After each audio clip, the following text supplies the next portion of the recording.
ஏமா சினிமாவில் பச்சை பசல்னு இடமா தேடி போவாங்க. ஒரே படத்துல 10 ஊர்ல போய் எடுத்துட்டு வந்து எல்லாம் ஒரே ஊர்ல எடுத்த மாதிரி காட்டுவாங்க.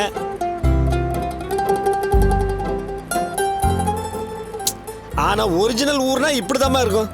கொஞ்சம் பசுமையாகவும் இருக்கும், அதே சமயம் புழுதியும் பறந்துட்டு இருக்கும். பாட்டி வீட்டுக்கிட்டலாம் இன்னும் நல்லா இருக்கும் ஸ்ருதி. வந்து பாரு, உனக்கே புரியும்.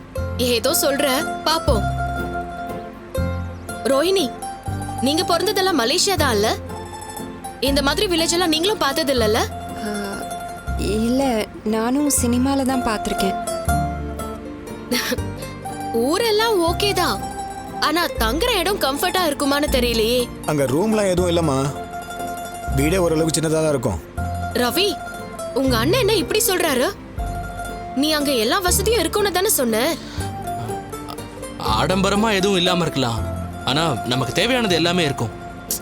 நீயும் ஆண்டியும் சொன்னதுனால மட்டும்தான் வரேன். அங்க சின்னதா எனக்கு ஏதாவது டிஸ்கம்ஃபர்ட் ஆச்சுன்னு வச்சுக்கோ, நான் பக்கத்துல ஏதாவது ரெசார்ட்ல போய் தங்கிப்பேன்.